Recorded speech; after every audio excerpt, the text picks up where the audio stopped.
Boa noite, começa agora o Web Divan. Boa noite de novo, queridos internautas. A apresentadora não consegue falar boa tarde, tá todo mundo rindo, ouvindo as gargalhadas da minha cara.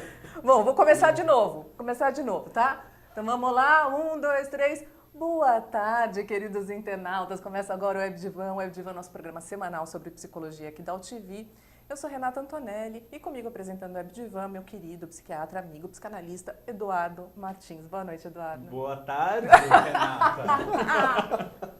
Caiu Boa tudo, tarde. caiu o negócio da pauta, já caiu tudo, já fiz uma bagunça, vou até pegar aqui, Edu, desculpa. Não, tudo Boa bem. tarde, obrigada Você por tem me todo corrigir, crédito, parceiro. Você tem todo o crédito. 11 anos, você não vai ser em 3 programas, você vai acertar isso. Eu não sabia que era tão automático esse boa Pois alguma mas coisa. o boa noite soa melhor mesmo. Soa, Pra mim também né? é melhor o boa noite. Mas boa tarde, queridos internautas e queridas. Não tem jeito, né? Todo mundo rindo, pois é. Edu, hoje vamos falar de um tema muito interessante, né? A Web Divan fala toda semana sobre um assunto ligado à psicologia, à subjetividade humana. E o tema de hoje é extremamente interessante e muito falado, muito em pauta agora. Bom, temos que falar sobre ele toda a vida, né? Sempre, mas tem sido muito falado, a gente vai explicar por quê. A gente vai falar sobre drogas, sobre uso de drogas, sobre as novas drogas, como que tem crescido no Brasil, né? Vamos falar no geral sobre drogas. Você já usou droga? E quem está aqui para falar junto com a gente é o psiquiatra Tiago Marques Fidalgo. Boa noite, Tiago. Boa tarde, Tiago! Boa tarde, Renata. Boa tarde, Eduardo. Obrigado pelo convite para estar aqui. É um prazer falar sobre esse tema, que é um tema super atual. É um tema que a gente precisa passar a vida inteira falando sobre ele, que não vai nunca perder a atualidade. Uhum. Vamos começar do começo, né? Isso, vamos começar. Vamos começar do começo, Edu. Eu queria começar falando sobre parece que saiu recentemente um relatório, né? É um relatório anual que sai todo ano e você tinha me dito lá fora que eram 2 relatórios, um da Organização Mundial de Saúde, é isso? E o outro? E o outro do IBGE. Do IBGE. A gente teve, com um intervalo de 2 semanas, a divulgação de 2 relatórios muito importantes, que foram o relatório da ONU e o relatório do IBGE. O relatório do IBGE, ele é um relatório que não tem uma periodicidade para ser lançado. Ele foi lançado no final de junho, e ele trouxe alguns dados sobre o uso de drogas entre adolescentes aqui no Brasil. O relatório da ONU, ele é um relatório que é anual, ele é sempre lançado no Dia Mundial de Combate às Drogas, que é o dia 26 de junho, e ele é um relatório mundial que fala não só sobre o uso de drogas, mas sobre toda a forma de produção e tráfico das drogas. Uhum. O relatório de drogas, ele é feito pelo Escritório de Drogas e Crimes da ONU. Então a ONU trata de drogas e de crimes no mesmo escritório. E aí ele fala sobre a produção das drogas, os países que consomem, os países que produzem, como é feito o tráfico. E aí todo ano isso é discutido, como que está sendo a circulação das drogas no mundo, o consumo. E esses 2 relatórios foram aí objeto de destaque na mídia nas últimas semanas. Por quê? Porque são relatórios que vão para a mídia, falam do quê? Do nosso comportamento, do comportamento do país de uso de drogas? Exatamente. O relatório do IBGE, ele tem a característica de ter dados nacionais, são dados bem importantes sobre os adolescentes, então sobre uma população específica, que é uma população de risco, é uma população que muitas vezes a gente esquece dela. A gente tem muito poucos dados brasileiros sobre qualquer população, então sempre que a gente tem um trabalho tão bem feito como foi esse do IBGE, é importante a gente dar destaque para esses dados. E o relatório da ONU, por ele ter esse impacto de ser um trabalho da ONU, um trabalho que é sempre de importância, um trabalho global e que traz dados brasileiros também. O relatório do IBGE, ele apontou que houve estabilidade no consumo de álcool entre os adolescentes brasileiros, acho que esse é um dado importante. Houve diminuição do consumo de tabaco e aumento do consumo de cocaína. Então, embora tenha sido um aumento discreto no consumo de cocaína entre os adolescentes, é preocupante, porque a gente está falando de uma faixa etária que é uma faixa etária que, teoricamente, não devia consumir nada de substâncias. É uma faixa etária que, consumindo qualquer substância, vai estar muito sujeita aos prejuízos dessas substâncias, muito mais do que se um adulto fizer esse consumo. Você disse que houve um aumento do uso de cocaína entre os adolescentes, estabilidade do álcool, porque não houve alterações nos outros grupos, nas outras faixas etárias, ou porque o estudo é especificamente feito com esse público adolescente? Esse é o estudo do IBGE, e aí é um estudo que foi específico para os adolescentes. Ele pegou todas as crianças e adolescentes de 12 a 18 anos. Então ele só se focou nessa população, e acho que teve um destaque importante essa questão da diminuição do consumo do cigarro.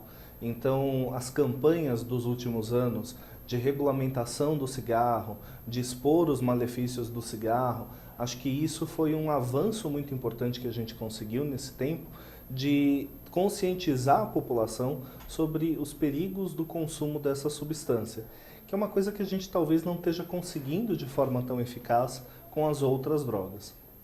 O relatório da ONU, por outro lado, ele trouxe algumas informações interessantes também.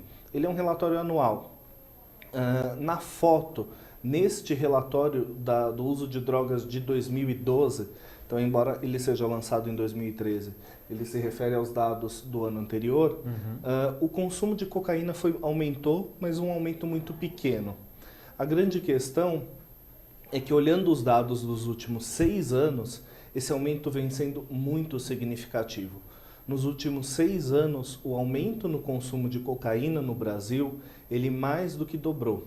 Então, a gente vem tendo um aumento no consumo de cocaína muito importante no nosso país. Como é que a gente entende, desculpa, como é que a gente entende esse aumento no consumo de cocaína? Né? Quando você fala quase dobrou, por quê? Por que isso está acontecendo, né?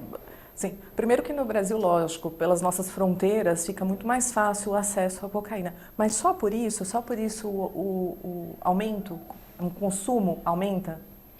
Esse é um dos principais pontos que o relatório aponta para explicar esse aumento. Então, é um relatório que fala muito, como eu disse, sobre o trânsito das substâncias ao redor do mundo.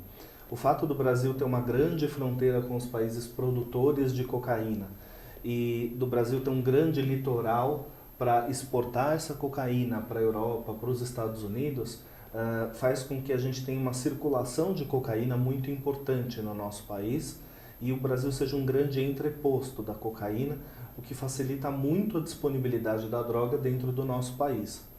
Esse é um dos principais fatores apontados pelo relatório para esse aumento do consumo da cocaína aqui no Brasil. A gente tem também o fato da facilidade do acesso.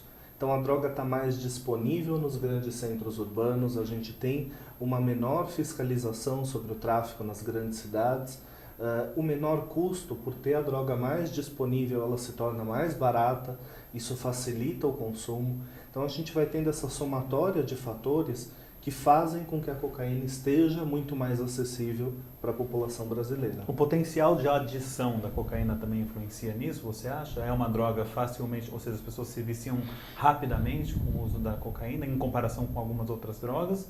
Ou você acha que não, que isso não é um fator que possa influenciar? Acho que você lembrou de um ponto bem importante, Eduardo, que quando a gente fala de cocaína, quando o relatório menciona cocaína, ele inclui cocaína e crack no mesmo balaio.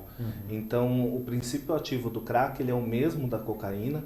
Então, quando a gente lê os dados sobre cocaína, a gente precisa ter em mente que o crack está sendo incluído nessa mesma análise.